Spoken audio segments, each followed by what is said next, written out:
नमस्कार दोस्तों, आइए जानते हैं महाभारत के पांडवों ने कैसे अपने साम्राज्य का निर्माण किया और उनके राष्ट्रीय यज्ञ की पूरी कहानी क्या है।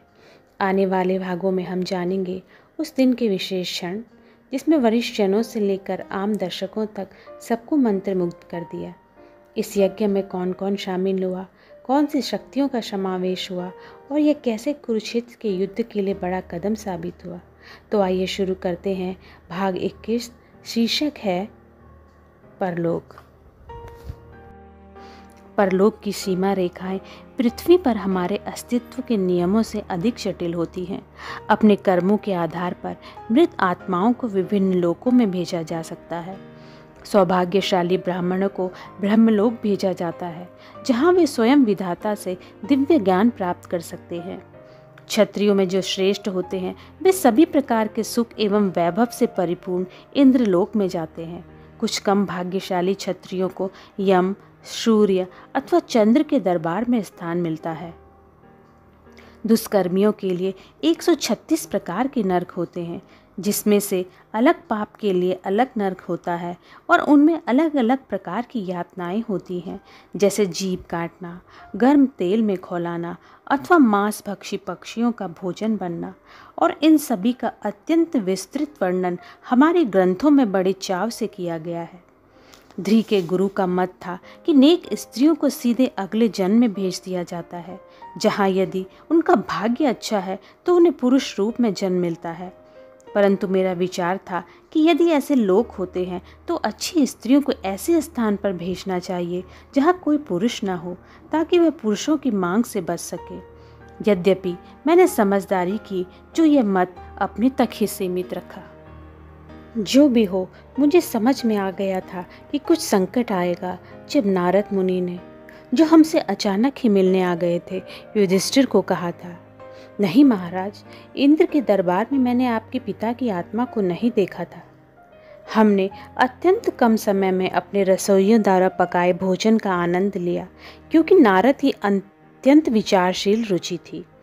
उसमें तले हुए करेले तथा भरवा बैंगन से लेकर मसूर की दाल थी, मक्खन के साथ जिसकी चटनी बनाई गई थी जो मुंह में डालते ही पिघल गई, और बादाम से भरी चावल की गाढ़ी खीर थी। भरपेट भोजन करने के बाद सभी लोग रेशमी बिस्तर पर आराम कर रहे थे।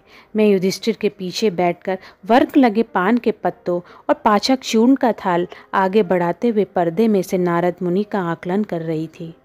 अपने पतले शरीर और साधारण सफ़ेद वस्त्रों में नारद वैसे तो अहानिकर लगते थे, किंतु वह बहुत विख्यात थे। उनके शक्तिशाली पारिवारिक संबंध थे। ऐसा कहा जाता है कि उनका उद्भव ब्रह्मा जी के मस्तिष्क से हुआ था और वे भगवान विष्णु के अनन्य भक्त थे। एक दरबार से दूसरे दरबार तथा एक लोक से दूसरे लोक की यात्रा करना, सबकी खोज खबर लेना और सर्वत्र खलबली फैलाना उनका पसंदीदा कार्य था।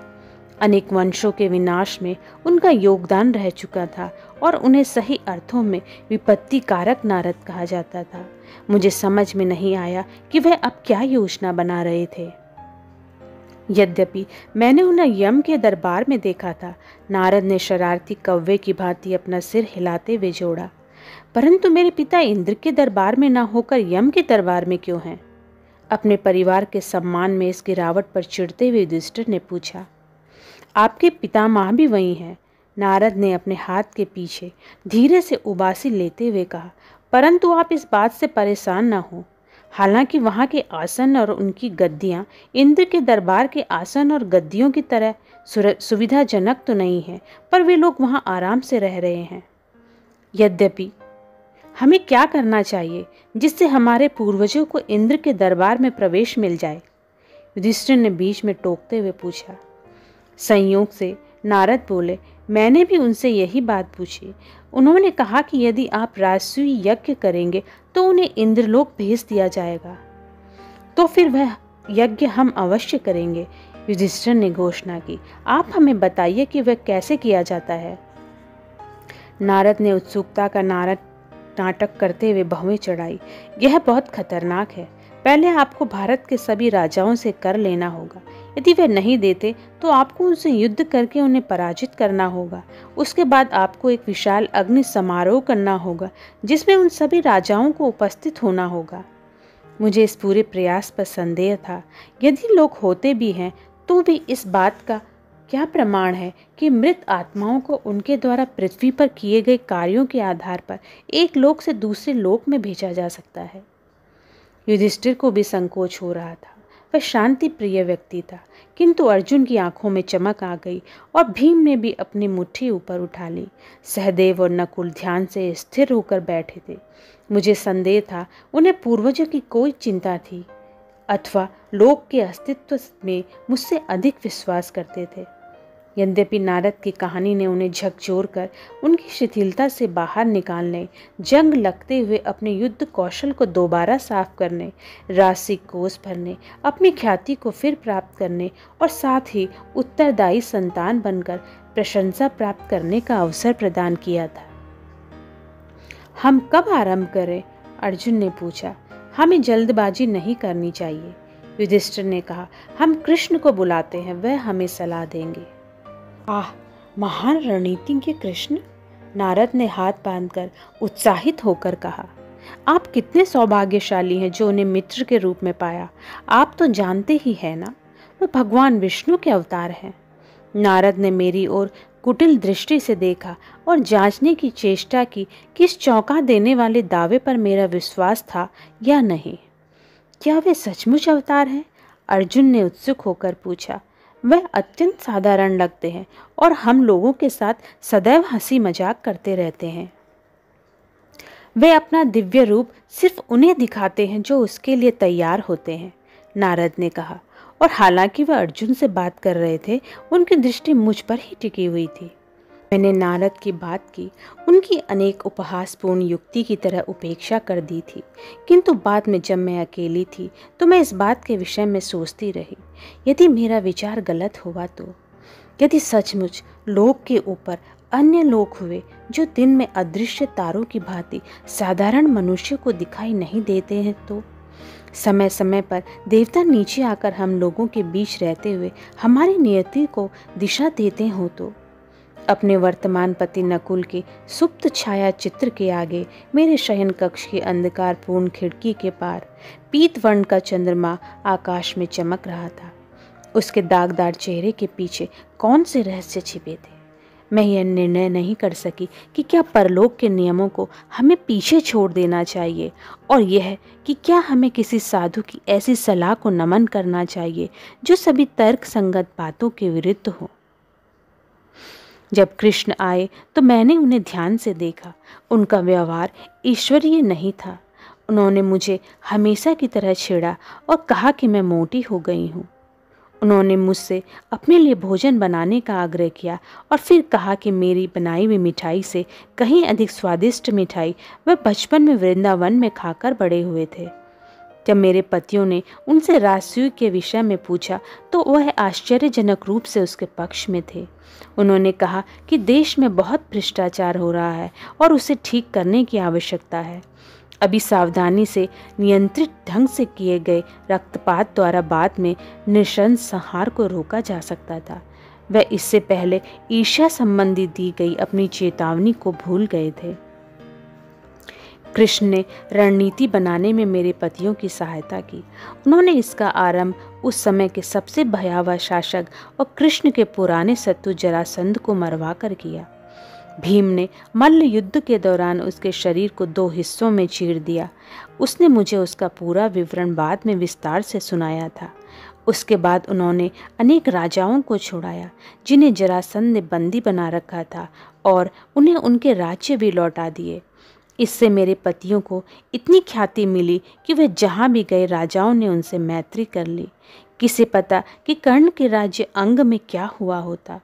परंतु कृष्ण ने नेत्रहीन राजा के पास एक विनम्र पत्र भेजकर बड़ी चतुरता से इस समस्या को टाल दिया, जिसमें यह लिखा था कि अपने ताऊजी के प्रति सम्मान के कारण पांडव उनके किसी भी सहयोगी को चुनौती नहीं देंगे। कुतर्क में ना पड़ते हुए नेत्रहीन राजा ने एक मृदु पत्र लिखकर यह उत्तर दिया कि यदि पांडव भारत के सभी राजाओं का समर्थन प्राप्त कर अपने पिता की प्रसिद्धि को बढ़ाएंगे तो उसे अत्यंत प्रसन्नता होगी। विजय के बाद जब पांडवों ने उसे आमंत्रित किया तो उसने लिखित उत्तर भेजा कि वह स्वयं तो अशक्त होने के कारण वहां नहीं आ पाएगा, लेकिन दुर्योधन तथा उसके मित्रों को हमारे महल में आकर, जिसकी सभी इतनी प्रशंसा करते थे, समारोह में उपस्थित होने में बहुत खुशी होगी। धृतराष्ट्र के पत्र ने हमें उन्मादित कर दिया। हम यूं तो विशाल समारोह के लिए तैयार थे, किंतु हमने यह नहीं सोचा था कि कौरव भी आएंगे। उनके आने के समाचार ने सब कुछ बदल गया। मेरे पति महल में घूम घूम कर प्रत्येक वस्तु का नए सिरे से दुर्योधन की नज़र से निरीक्षण करने लगे। यहाँ तक कि मृदु स्वभाव वाला युधिष्ठिर भी चिड़चिड़ा हो गया। कौरवों के आने तक ये आवश्यक था कि सब कुछ बिल्कुल ठीक हो जाए। उसके बाद कौरव इस बात को स्वीकार करने के लिए बाध्य हो जाएंगे कि उनके निर्धन भाइयों ने, जिनका वे सदा अपमान उपहास करते थे, कितनी उन्नति कर ली थी। और मैंने भी तैयारियां आरंभ कर दी थी और एक अच्छी पत्नी होने के लिए कोई कमी नहीं छोड़ी। यह कठिन नहीं था। मैं भी यही चाहती थी कि दुर्योधन हैरान होकर देखे कि हमने उस बंजर स्थान पर क्या बना दिया था। मैं भी चाहती थी कि मेरे समेत हमारी समस्त निधि देखकर उसकी आंखें चौंधिया जाएं। इतने वर्षों के संघर्ष और अपमान तथा अपना जीवन बचाने के लिए भागने के बाद मेरे पतियों को कम से कम इतना तो मिलना ही चाहिए था। क्यों मैं अपनी सेविकाओं को देर रात तक धुलाई सफाई में लगाए रखती थी, या क्यों अपने रसोइयों को प्रत्येक बार के लिए विशेष भोजन तैयार करने को कहती थी, या क्यों अपने राजसी दर्जी को ऐसे वस्त्र बनाने के लिए कहती थी जो हमने आज तक नहीं पहने थे, अथवा क्यों मालियों को आदेश देती थी कि वे अपने उद्यान के प्रत्येक पौधे को पल्लवित होने के लिए कहें। तो इसके पीछे छिपे कारण की जांच न करने के प्रति मैं सावधान थी। भाग 22 शीर्षक है चक्र। समारोह का आरंभ अच्छी तरह हुआ। मेरे पति अपनी विजय को लेकर अत्यंत उदार व विनम्र थे। उन्होंने सभी अतिथि राजाओं का जोश के साथ स्वागत किया। मेजबान बनने का यह उनका पहला अवसर था और इस कार्य को ठीक से करने के लिए उन्होंने दृढ़ संकल्प किया हुआ था। अपनी ओर से राजाओं ने शिष्टाचार की प्रशंसा की। उन्हें मूल्यवान उपहार भी दिए गए थे और फिर वह उत्सव का आनंद लेने में व्यस्त हो गए। बाद में हमें पता लगा कि आरंभ से ही अनेक राजाओं के हृदय में असंतोष व्याप्त था। बहुत कम लोग, विशेषकर शासक, ऐसे होते हैं जो अपने किसी साथी की अचानक हुई उन्नति से ईर्ष्या ना करें।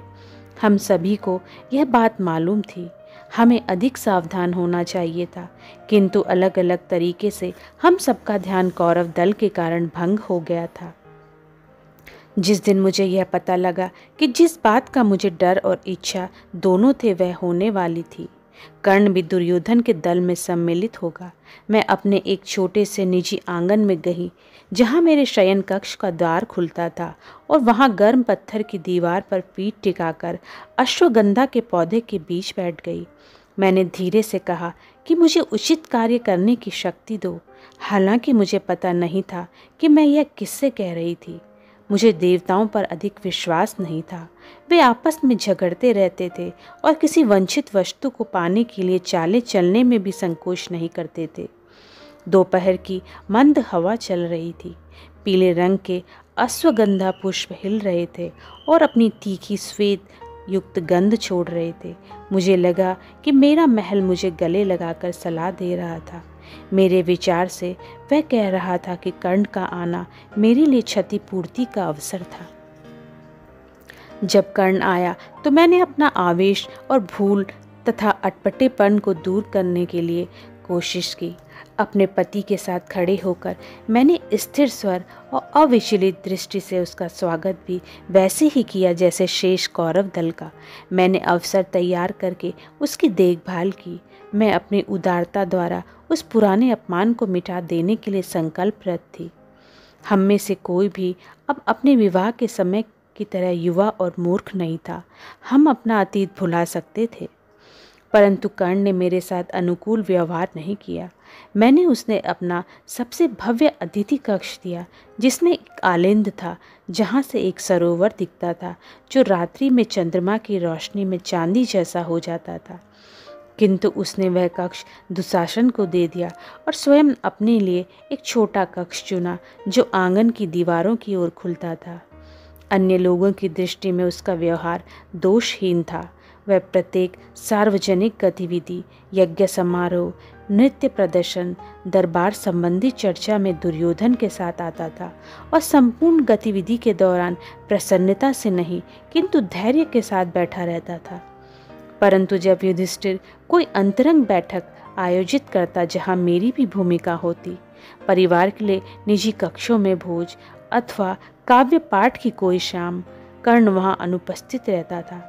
यदि संयोग से हम कभी महल के गलियारों में एक दूसरे के निकट से गुजरते तो वह मेरे अत्यंत आत्मीय अभिनंदन का उत्तर मात्र देता था, इसके अतिरिक्त कुछ नहीं।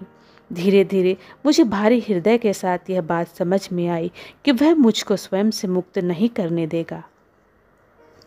यज्ञ के अंतिम दिन युधिष्ठिर को समस्त भारत के राजाओं में सर्वश्रेष्ठ घोषित किए जाने के बाद उसे वहां एकत्रित राजाओं में से किसी एक को विशेष अतिथि चुनना था।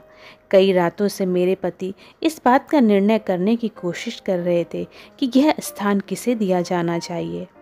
क्या उन्हें आयु में सबसे ज्येष्ठ राजा को चुनना चाहिए या जिसका राज्य सबसे बड़ा हो, सबसे अधिक दानवीर, अथवा जिसे वह अपना निकटतम सहयोगी बनाना चाहते हो। परंतु इस पर सहमति नहीं हो पाई। जब सभा में युधिष्ठिर ने भीष्म से कहा, पितामह, यहाँ उपस्थित सभी लोग इस बात से सहमत होंगे कि आप हम सब में सर्वाधिक ज्ञानी हैं, इसलिए यही उचित होगा कि विशेष अतिथि का चयन आप ही करें। युधिष्ठिर के पीछे खड़े होकर मैं वह देख रही थी जो उसे दिखाई नहीं दे रहा था। सब लोग उसकी बात से सहमत नहीं थे। हालांकि भीष्म के विरुद्ध बोलने का उनमें साहस नहीं था, किंतु उनके अनेक शत्रु थे। कुछ उन्हें उनकी प्रतिज्ञा के कारण गलत समझते थे, जो अत्यंत भीषण व अप्राकृतिक थी। कुछ उनसे इसलिए नाराज थे कि उन्होंने कौरव राज्य को अपने लिए बचा कर रखा हुआ था। कुछ उनसे सिर्फ इसलिए घृणा करते थे क्योंकि वह हमें प्रेम करते थे। जब मुझे यह अंतिम बात समझ में आई तो मेरे हाथ पांव कांपने लगे। इतने समय तक अपने महल में सुरक्षित रहते हुए मुझे लगता था कि हम सचमुच सुरक्षित हैं। मेरा मानना था कि जब तक किसी को हानि नहीं पहुंचाएंगे, हमें कोई हानि नहीं होगी। परंतु इस दौरान ईर्ष्या हमारे घर के बाहर मंडरा रही थी और अब हमने उसे भीतर आ जाने का अवसर दे दिया था। मेरे सामने चेहरे विकृत होते गए और राजाओं ने एक दूसरे के कान में फुसफुसाना शुरू कर दिया, जिसके साथ मेरे पतियों के साथ उनकी सहज मैत्री प्रत्येक शब्द के साथ वाष्प की भांति उड़ने लगी। कृष्ण, भीष्म ने घोषणा करके मुझे चौंका दिया। कृष्ण को हमारा विशेष अतिथि होना चाहिए। उनका यह वक्तव्य बर्रे के छत्ते में फेंके गए पत्थर जैसा प्रतीत हुआ। सभा में शोरगुल होने लगा। कुछ लोग प्रसन्न थे। मेरे पति अपनी मुस्कान छिपा नहीं पाए। अनेक लोग क्रोधित हो गए और अधिकतर हैरान हो गए। हालांकि मैं कृष्ण से बहुत प्रेम करती थी, पर मैं भी आश्चर्य में पड़ गई। उनके विषय में कही जाने वाली शानदार कथाओं के बावजूद वह अन्य शासकों की तुलना में छोटे थे। भीष्म को उनके विषय में ऐसा क्या पता था जो मैं नहीं जानती थी। कृष्ण, जो शेष यदुवंश के साथ सभा के मध्य में बैठे थे, उठ खड़े हुए। वह अधिक प्रसन्न नहीं थे। मेरे लिए उनके परिवर्तनशील भावों को पढ़ पाना सदा से ही कठिन था, किंतु मुझे लगा उस समय उनका समर्पित भाव था। वह स्वीकृति में हाथ जोड़कर धीरे से मंच पर आ गए। उनके व्यवहार ने दर्शकों को प्रभावित किया। वे लोग भी शांत होने लगे। युधिष्ठिर ने राहत की सांस ली। तभी चेदी नरेश शिशुपाल क्रोधित होकर अपने आसन से उठ खड़ा हुआ। मुझे वह स्वयंवर के दिन से ही याद था। वह उन असंतुष्ट राजाओं में सबसे आगे था जिन्होंने अर्जुन को मारने का प्रयास किया था। वह लोगों को भड़काने में अति कुशल था, जिससे उसने उन शर्मनाक विचारों को बल दिया था जिन्हें वे लोग भीतर दबा चुके थे। मेरा हृदय इस विचार से घबरा गया कि वह न जाने अब क्या करने वाला था। शिशुपाल ने उपहासपूर्ण ढंग से तालियां बजाई। बहुत शानदार। सभा में इतने महान नायकों के होने के बावजूद यह पुरस्कार इस चरवाहे को दिया जा रहा है जो अपने मामा को छल से मारकर राजा बन बैठा। ऐसा व्यक्ति जिसे मेरे मित्र जरासंध ने अनेक बार रणभूमि से भगाया है। ऐसा पुरुष जिसने मेरे मित्र को भीम के हाथों छल से मरवा डाला। ऐसे व्यक्ति को आज हम सबके सामने सम्मानित किया जा रहा है। एक घटिया राजा के दरबार में और अपेक्षित भी क्या कर हो सकता है। सभी की सामूहिक रूप से सांसें तेज हो गई। युधिष्ठिर की ओर देखने का मेरा साहस नहीं हुआ। अर्जुन अपनी तलवार पर हाथ रखकर एक कदम आगे बढ़ा। शिशुपाल, भीष्म ने स्वयं को नियंत्रित करते हुए कहा, तुम यहाँ मेहमान हो। हालांकि अपने मेजबान के प्रति होने वाले शिष्टाचार को तुमने भुला दिया है। मैं नहीं चाहता कि पांडवों के ऊपर तुम्हारी हत्या का पाप आए, इसलिए मैं चाहता हूं कि तुम अपने द्वारा कहे गए अति अपमानजनक शब्द तुरंत वापस ले लो। मैं अपने कहे शब्द कभी वापस नहीं लेता, शिशुपाल बोला, विशेषकर जब वह सत्य हो। कितना सुविधाजनक था ना, जब देवता कुंती से मिलने वन में आते थे और वह बेचारा नपुंसक पांडु। और नपुंसक की बात हुई तो क्या आप सभी महान राजाओं ने कभी यह सोचा है कि भीष्म ने वह प्रतिज्ञा लेने में इतनी शीघ्रता क्यों दिखाई जिससे यह इतना प्रसिद्ध हो गया। तभी गर्जना के साथ भीम मंच के सामने आ पहुंचा, परंतु भीष्म ने भीम का हाथ पकड़ लिया। वह अब भी क्रुद्ध नहीं थे। उन्होंने कृष्ण की ओर संकेत किया। कृष्ण के पास तलवार नहीं थी, किंतु कुछ ऐसा था जो मैंने पहले कभी नहीं देखा था। उनके दाहिने हाथ में एक कांटेदार चक्र था। उसकी सतह पर सूर्य की रोशनी चमक रही थी, जिससे ऐसा भ्रम पैदा हो रहा था कि वह चक्र उनकी तर्जनी में तेजी से घूम रहा था। मैंने तुम्हारे 100 अपराध क्षमा करने का वचन दिया था, कृष्ण ने शिशुपाल से कहा। तुमने वह संख्या बहुत पहले पार कर ली थी, किंतु मैंने धैर्य नहीं खोया, क्योंकि मुझे पता है तुम्हें ठीक से गिनती नहीं आती। उन्होंने शिशुपाल के क्रुद्ध स्वर को शांत होने तक प्रतीक्षा की। इस बार तुमने पितामह का अपमान करके सभी सीमाएं लांघ दी हैं। यद्यपि यदि तुम क्षमा मांग लो तो मैं तुम्हें छोड़ सकता हूँ। इस तरह युधिष्ठिर का यज्ञ भी शांतिपूर्ण संपन्न हो जाएगा। कायर, मुझे अपनी मीठी बातों से मूर्ख मत बनाओ, क्रोध में उन्नत शिशुपाल ने चिल्लाकर कहा, जैसे तुमने मेरी सुंदर रुक्मणी को मूर्ख बना लिया।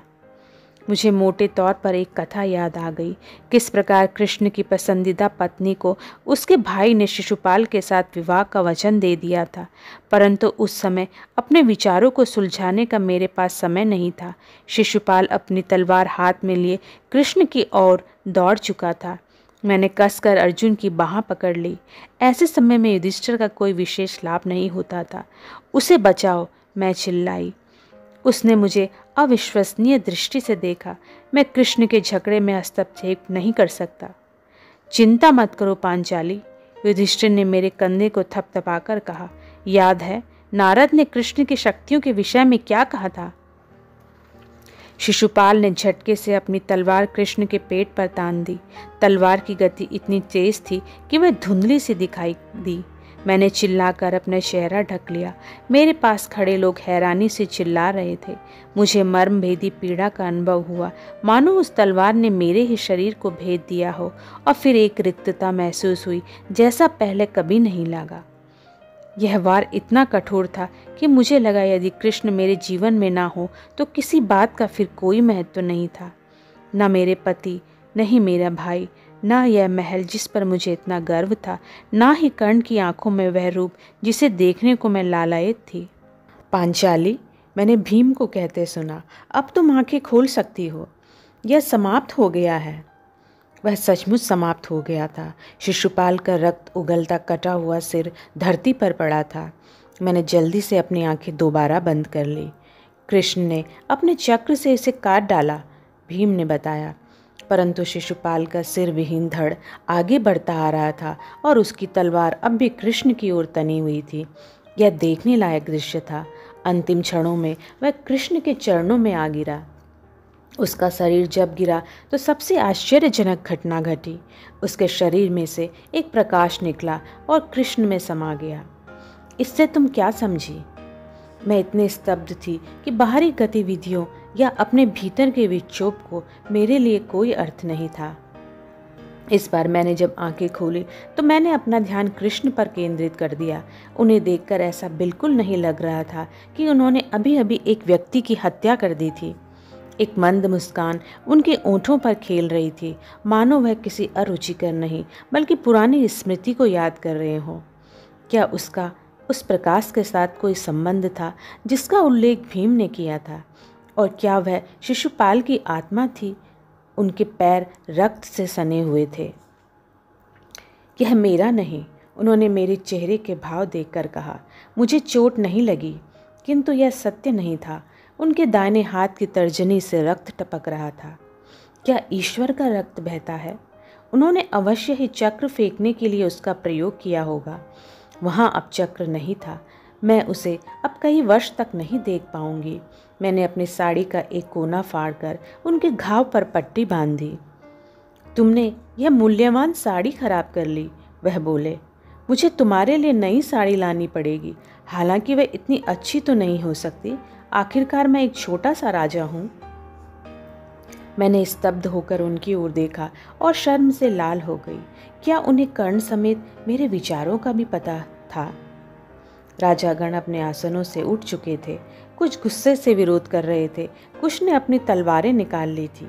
मुझे लगा मैंने सभा में नारद को एक कोने में बैठे देखा और उनके चेहरे पर भय व सुख के मिश्रित भाव थे। दुखित युधिष्ठिर सबसे व्यवस्था बनाए रखने के लिए कह रहा था। मेरे अन्य पति भी दर्शकों के बीच जाकर उन्हें शांत करवाने का प्रयास कर रहे थे। क्या वे कर्ण था जो अपने हाथ उठाकर उनकी सहायता कर रहा था? उसकी पीठ विशाल वृक्ष के तने के समान थी और वह उस उन्मादित भीड़ को मंच के ऊपर आने से रोक रहा था जहां मैं खड़ी थी। यदि मैं कृष्ण को अपने भाव बताना चाहती तो उसका यही समय था। कृष्ण से अपना दुविधापूर्ण दुख छिपाना इतना महत्वपूर्ण क्यों था? अपने पैरों के नीचे की धरती मुझे अस्थिर लगी थी। मेरा चेहरा गर्म हो रहा था। इस तरह मैंने कभी अपनी अंतरात्मा को कृष्ण के सामने उजागर नहीं किया था। मुझे डर था वह मेरा मजाक उड़ाएंगे। फिर भी मैंने कहा, जब मुझे लगा कि आपकी मृत्यु हो गई है तो मैं भी मर जाना चाहती थी। कृष्ण ने मेरी आंखों में देखा। क्या उनके चेहरे पर जो मैंने देखा वह प्रेम था? यदि हाँ, तो वह उन सभी प्रकार के प्रेम से भिन्न था जिनके विषय में मैं जानती थी, अथवा जिसे मैं प्रेम मानती थी। वह कुछ और था तथा यही असली प्रेम था। वह भाव मेरे शरीर, मेरे विचारों, मेरे कंपित हृदय के पार मेरे किसी ऐसे भाग में समा गया जिसका मुझे पता नहीं था। मेरी आंखें अपने आप बंद हो गई। मैं स्वयं को किसी दुशाले के गुंथे हुए सिरे से अलग होता महसूस कर रही थी, जिसके धागे सब तरफ उड़ रहे थे। मैं वहाँ कितनी देर खड़ी रही? एक क्षण अथवा एक युग? कुछ चीज़ों को मापना संभव नहीं होता। मुझे सिर्फ इतना पता था, मैं नहीं चाहती थी कि वह समाप्त हो जाए। फिर उनके स्वर ने मेरा दीवा स्वप्न तोड़ दिया और उन्होंने हंसते हुए वही कहा जिसका मुझे डर था। यह सब मेरे प्रिय मित्र पांडवों को ना सुनाई दे जाए, इससे मैं संकट में पड़ जाऊंगा। क्या आप कभी गंभीर नहीं हो सकते? मैंने डरते हुए कहा। यह कठिन है, वह बोले। जीवन में ऐसा कुछ नहीं जिसके लिए गंभीर हुआ जाए। इसके आगे संवाद का कोई अवसर नहीं था, क्योंकि इस बार धरती सचमुच कांप रही थी। सभा के स्तंभ हिल रहे थे। यद्यपि मैं द्वारा उनमें डाला गया जादू उन्हें गिरने नहीं दे रहा था। लोग घबरा गए और चिल्लाते हुए भागने लगे। मुझे काले कौवों का स्वर सुनाई दे रहा था। तभी किसी ने मेरा हाथ पकड़ा। मैं घबरा गई। फिर देखा वह भीम था और उसके केश उसके चेहरे पर आ रहे थे। वहीं रुको, पश्चाताप के साथ अपने गाल रगड़ता हुआ वह बोला। बड़े भैया ने मुझे कहा है कि मैं तुम्हें तुम्हारे कक्ष में पहुंचा दूं। यह स्थान तुम्हारे लिए उपयुक्त नहीं है। मुझे यह अच्छा नहीं लगा, लेकिन फिर कृष्ण ने मुझे धीरे से धकेल दिया। जाओ कृष्णा, हम नहीं चाहते कि तुम्हें चोट आए। भीम ने आश्चर्य से अपना सिर हिलाया। हमारे यज्ञ का कितना दुर्भाग्यपूर्ण अंत हुआ है। अब क्या होगा? पुरोहित कह रहे हैं कि भूकंप आना अपशकुन है। वे कह रहे हैं कि शिशुपाल की मृत्यु से देवता नाराज हो गए हैं। पुरोहितों को ऐसी बातें कहने में मजा आता है, कृष्ण ने कहा। देवताओं के क्रोध से वह अधिक चिंतित नहीं लग रहे थे। जब भीम मुझे जल्दी जल्दी वहाँ से ले जा रहा था तो मैंने कर्ण को देखा।